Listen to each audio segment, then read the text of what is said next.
right. I think got a chance to say a few things after the game on Saturday, but I think the biggest thing that I do want to reflect about is our effort. I think we asked our guys to go in there and play their tails off, and the tape reflected that they did that. We made a bunch of plays in all three phases. We definitely had an edge in the special teams. The turnover margin was even, but then when you look at third down and our red zone production, those are areas that we were behind the mark, behind what they were able to do. Then of course the penalty piece is something that largely we've been able to stay away from, but in that game, in that environment, it certainly caught up with us. So I think it's an effort that we can build upon. Extremely disappointed that the outcome was not in our favor. I think there's absolutely no moral victories in coming up close there. Absolutely none. We are 1-1, and that's the fact of the matter. We got to find a way to look at the things critically that didn't go our way and improve upon them. Good football teams can reset every day they come back, and for us that's Monday. The guys get Sunday off, so reset today, watch the film, learn from it, go out and practice, and we did that this morning, and find a way to get better this week and not let our opponent dictate how we feel about the game, how we go after the game, etc. So it's a real test for us this week to do just that, to reset and to go about our business this week and prepare for Stetson. Stetson's a 2-0 team out of the Pioneer League, far from the accolades certainly in the South Dakota State, but it's the team that's in front of us next. And you watch their two games, they're aggressive. They're a 3-3-5 defense that's very aggressive in nature. And then on the offensive side of the ball, they have the ability to be explosive. They've shown that in these first two games. And any team that comes here, we have to put our best foot forward and really this week as we complete the non-conference schedule, we've got to come out of it better. And so we are prepared for Big Sky play in such a manner that we feel like end of September we're a better team than we were at the beginning of it. On the injury front, I'm sure everybody's wondering about Tommy. His situation not being able to finish that game was due to injury, obviously, and he's continuing to be evaluated. Haven't got definitive word on what that evaluation is going to be as of us talking right now, but obviously concerning. Tommy is a key part to our success, and not having him does just change us. It obviously does, but we have to move on whether we have him this week or not. Otherwise, I think that was a really physical game, but I think we got out of it pretty well, and that's the nature of football. You're going to have those physical games that you go after it, and you're going to walk away stiff and sore, but ideally come the end of the next week you're ready to go, and that's where we're at right now. Looking forward to Stetson, and looking forward to continue to improve this football team. I guess just looking back on the film, reflect on that SDSU game. What did you think of just the run-pass balance on offense, especially in the red zone? Well, I think it's easy to come in on Sunday and Monday and say we should have done this, we should have did this. I think field position-wise, we had an advantage, and we moved the ball well with that advantage in mind. Could we have passed it more? Should we have passed it more? I think, yeah, you'd say yes at this point. Were there some things inside the 5 that even schematically we could have done differently? We would have liked to do differently now that we know they didn't work? Yes. I think we went in with a plan. I think it was obvious that plan was to probably lean on our quarterbacks a little bit more in the run game. But I think once you come out of it after 2 games and you recognize that we have a good stable running backs right now, and we ideally can lean on them a little bit more. And at the same time, our receiving core has been limited personnel-wise, and that's maybe dictate our thoughts a little bit. But there's no question you come out of that and say, hey, yeah, you wish you could have done this, this, and this. But I think you can't look back and change anything. All you can do is change your thoughts moving forward. And I think we'll aim to have more balance moving forward. And this is a great opportunity this next week to see where that's at. And you mentioned the receiving core there, no Ty, no Junior, no Taco. I guess where is the confidence level with the passing game right now? Well, I think you look at when we've passed, I don't think it should be in a position that our confidence should be poor. I think you go through a stretch in fall camp and you have generally your full complement, and you see it maybe a little bit different, and we haven't had that full complement for these first couple games, but I think it's something that we have to build upon. I think by nature we're gonna lean on the running game. And we were finding ourselves in a lot of favorable down and distances in that game. And like I said, the field position piece was generally in our favor. But at the same time, that shouldn't predicate that we're going to just run the football either. So, I think we gotta expand our thought process and horizons as far as just our balance and work towards that as we continue the season. With the running backs, I think Julius and he was kind of the main guy used all that. Scott Trey, I think, got one carry. Elijah didn't get in. I guess what can you speak to that? Well, I really liked how Julius ran the football, and we've talked a little bit about it. There's some set rotation, but once you get going, sometimes the hot hand prevails. And that game was generally shortened, just play-wise. And Julius, I think, really continues to flash like we hoped he would. Jared, with his performance the week before, probably earned a little bit more favor going in this game. Had those opportunities in. Scott Trey is still young and didn't get as many. In that game, to say you're going to get much more beyond three guys involved in the attack, I think probably wasn't going to happen on that day, given how many times our quarterbacks carried it. And there was a fair amount of read plays within that the ball potentially could go to the running backs or to the quarterbacks, but there was a heavy quarterback run game, and that in itself, it limited the opportunities for running backs. And so Scott Trey was healthy then? Oh yeah, okay. yeah. He went in and got one carry, and probably wasn't everything we hoped for, and we got him out of there. And I think he went in one more time. I think he literally only played 2 plays, so playing on special teams and stuff. So. And then with the last week, obviously, or the Utah Tech game, there was the goal line stand that they had, and then similar. You've talked about it, but I guess is that one of you just feel so confident that you can get in, or was there a point in that game where you're like, maybe we should try a sweep or a run play or something? I think we evolved in the Utah Tech piece. I mean, I know we were down there and we ran it inside a few times, and whether we got in or not, we didn't obviously get a touchdown call for us, but we evolved as that game went along. And in this one, we didn't get all our chances for one. I think we got penalties down there a couple times that then set us back when we weren't necessarily in the goal line mode. But regardless, Montana State has the ball first and goal. We need a touchdown.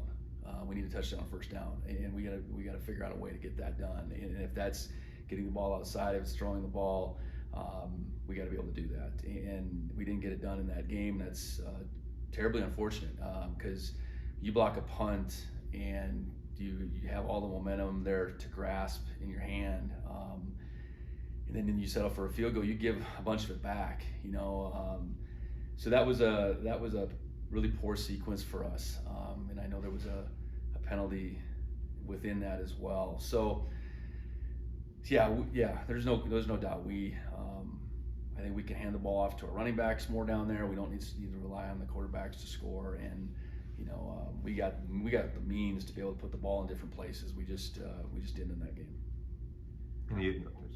Any update on Junior? I know he's not on the depth chart. Yeah, as of today, nothing's changed. I anticipate that we will find out one way or another this week. Again, whether that's going to be today, tomorrow, Wednesday, Thursday, I don't know, but we anticipate that we will find out this week. Mentioned Stetson's offense earlier, just how they can be kind of explosive. I was curious what you've seen from them on film, especially the quarterback play. Yeah, they've you know, you look at attempts, they've played two guys, but number 12 is really it seems to be their main guy, and he can throw it around pretty good. I think has a solid command. I know they got speed on the outside. They've hit deep balls in these games, and they have a couple running backs I think that can really go and not only can run it but can catch it as well. So, you know, I think they're a team that, you know, again, on paper, everybody will have an opinion about how this game should go, but we still have to go out and play it and recognize the things that they really do well. And I think having an explosive nature on offense is something that definitely has our eyes open. And then defensively, that 3-3-5, I know they got some talent on the back end too. Just what you see from them. Yeah, they're willing to be really very aggressive with it. You know, the 3-3-5 has a lot of different functions. And one is simply to play a lot of coverage, to play a lot of zone coverage, to play 8 men in coverage, but which they do. But they're not afraid to go zero coverage and put their defensive backs in man-to-man, no safety help situations. So, you know, and that's in doing so that there's a lot of risk reward, but they're saying their guys can cover and they're going to get to the passer sooner than you can get it off, and they've done that time after time. So, you know, that'll certainly, you know, test our protection. You know, it's going to be important for us in this game to stay on schedule, to stay ahead of the chains, and not get them into advantageous defensive down distances. And then I know you already spoke to Tommy and Junior's situation, but any other updates on the injury front? Yeah, so we played another game without Ty, and I anticipate we got at least another week there. I know defensively, Miles Jackson didn't play. We're hopeful to get him back this week. Probably won't know until a little bit later. You know, otherwise we are down some backups. I know JT Reed, you know, that's a situation he'll come back from, but that's not going to be anytime, I would say, in the next few weeks for sure. Yeah, I think otherwise, is there anyone else that Lane's out for an extended period and right I know now? Paul and Tyson Yeah, are working back too. Paul Broad, Tyson did make that trip, so yeah, I'm glad to bring him up. Tyson will be available, was available on Saturday, and then Paul Broad, he may be available this week. I know we're missing him right now. I think Paul was making his way last fall as a playmaker in that front, and you know, hasn't been available for some time, but hopefully we get him back sooner than later. Just any different perspective on the Cleveland pass now that if you've been able to see any more of it? My take, they called it a touchdown, you know, and I was hopeful that there wouldn't be indisputable evidence to whatever to turn it, and I don't know what that was, quite frankly. I wasn't given really much of any information other than they saw it as incomplete. So, you know, you bring replay into play, whether it's at the NFL level or the college level. It's meant to get the call right, and you know, whether they did or not, I haven't been given anything clearly to say what that was. I did reach out to, you know, our director of officials just to get some clarity on what they saw, and you know, it was bang bang, it was tight, and unfortunately for us it didn't work out. Chambers was so emotional after that got overturned and everything. I'm just curious, it's been a couple days to process now. Have you seen anything from him today going into this week, maybe using it as fuel?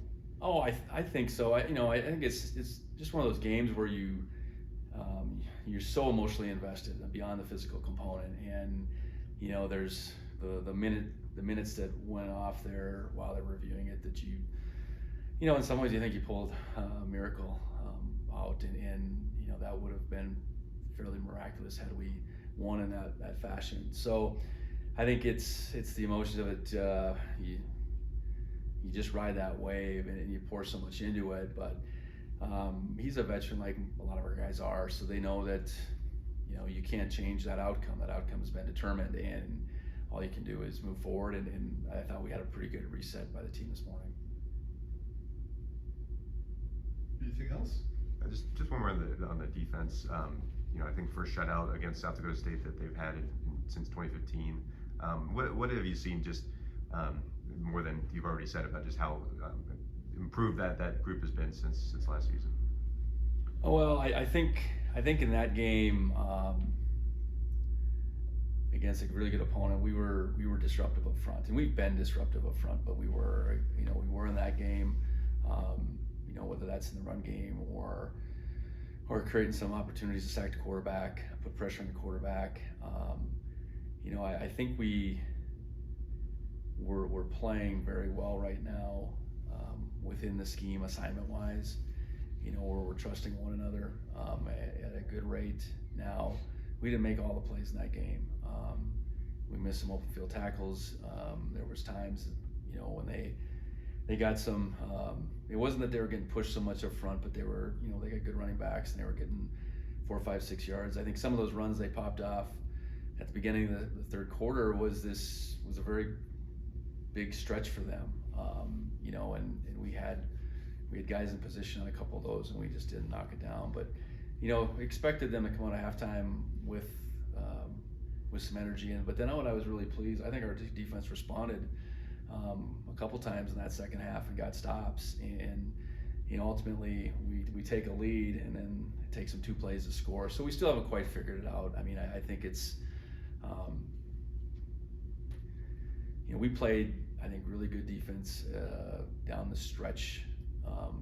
Probably excluding that game against South Dakota State last year, and that's the defense you remember more than the defense that had its issues through the first part of the year when we were a little strapped personnel wise. So I think we're capable of being a really good defense and really being able to lean on our defense, and we got to keep coming as far as that goes, and we got to find opportunities to play more guys and improve upon our depth at the same time. Coach, the false starts, how much was that crowd noise, or was it more so communication up front of the line? And some of the, Well, I think it becomes both. I think the crowd noise creates a harder situation to communicate, and it was multiple guys. So I think as a coaching staff and as a head coach, you look at, do we put our guys in the best position to succeed in that environment? What are we going to do the next time we get in an environment that has noise of that nature? We have to be able to function, and having the number of false starts that we did is not functioning.